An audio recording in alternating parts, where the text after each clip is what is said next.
नमस्कार मित्रांनो, आत्ताच एक बातमी आली आहे सरकारतर्फे, ती तुम्हाला सांगावी म्हणून व्हिडिओ बनवतोय।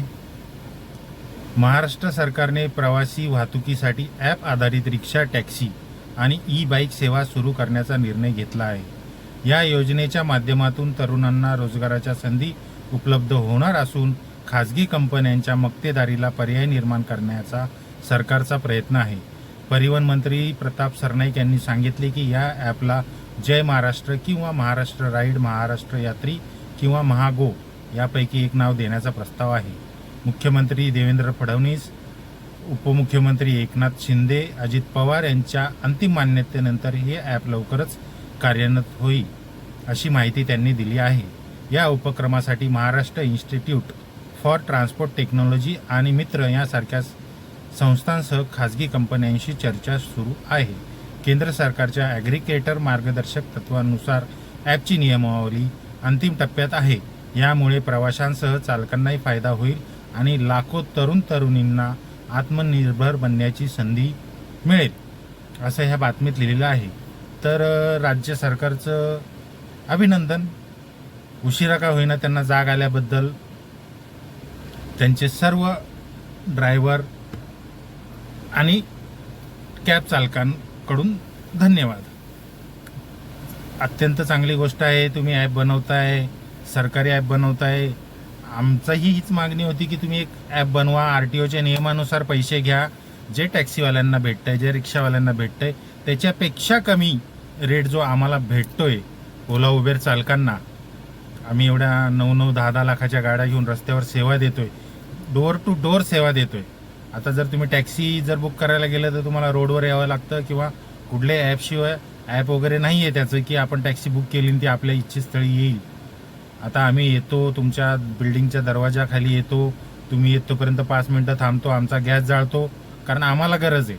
पण आम्हाला चांगली सेवा द्यायची, चांगलं एक महाराष्ट्रात येणारा, प्रत्येक बाहेर देशातनं येणारा नागरिक असो किंवा महाराष्ट्रातली सामान्य जनता आहे, त्या जनतेसाठी आम्ही सेवा देण्याचं काम करतो आणि करत राहू। त्यात आम्हाला आनंद आहे, त्यात काही दुःख नाही आहे। पण आम्हाला आमच्या हक्काची, जी कष्टाची आणि जी आमच्या हक्काची, आम्हाला एक्स्ट्रा काही नको। आम्ही म्हणत नाही आम्हाला 50 रुपये करा, 100 रुपये करा किंवा डबल रेट द्या, असं काही नको।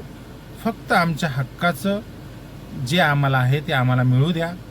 जसं टॅक्सीवाल्यांना रात्री हाफ रिटर्न असतो तशी सुविधा पण आमच्यासाठी करा, कारण रात्रीच्या वेळेस लवकर जवळजवळची भाडे भेटत नाहीत। एक भाडं सोडल्यानंतर दुसरं भाडं घेण्यासाठी 2-2, 3-3 किलोमीटर लांब जावं लागतं। याचाही विचार करावा। आणि आम्हाला खात्री आहे की तुम्ही ॲप काढा, हे ओला उबेरच्या लात मारायला आम्ही तयार आहोत। फक्त तुमचं ॲप फुल फ्लेशमध्ये चालेल, काही प्रॉब्लेम नाही। सरकारी ॲप असल्यानंतर सामान्य जनतेचाही त्याच्यावर विश्वास राहील आणि आम्हालाही कुणाशी भांडण्यात वेळ घालवायचा धंदा सोडून आंदोलनं करा, हे करा, कुणालाही रस नाही आहे। प्रत्येकाला कमवायचं आहे, आपल्या कुटुंबासाठी कमवायचं आहे, कष्ट करायचे, आपल्या भविष्यासाठी कमवायचं आहे।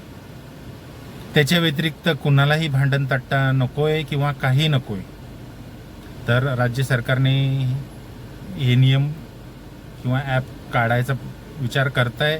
फक्त लवकरात लवकर येऊ द्या, नाही तर आश्वासनासारखं गाजर आम्हाला दाखवू नका। कारण काय आहे की आम्ही फक्त गाजरच बघत आलो आजपर्यंत। मित्रांनो, तुम्हाला काय वाटतं ते तुम्ही सांगा कमेंटमध्ये, काही सूचना असतील ते सांगा। आणि मला असं वाटतं की आपण आपल्या ज्या युनियन आहेत, 10, 12, 15 काही युनियन आहेत, तर त्यांनी काहीतरी मार्गदर्शक तत्व किंवा काही आपल्या सूचना असतील त्याची निवेदनं स्थानिक जिल्हाधिकाऱ्यांकडे देऊन आपल्या मागण्या त्यांना स्पष्ट कराव्यात। कारण येणाऱ्या ॲपमध्ये त्या सुविधा, त्या त्रुटी राहू नयेत, असं माझं वैयक्तिक मत आहे। तुम्हाला काय वाटतं कमेंट करून सांगा। चॅनलला सबस्क्राईब करा, अशीच नवनवीन माहिती तुमच्यापर्यंत पोहोचवत राहील। जय हिंद, जय महाराष्ट्र।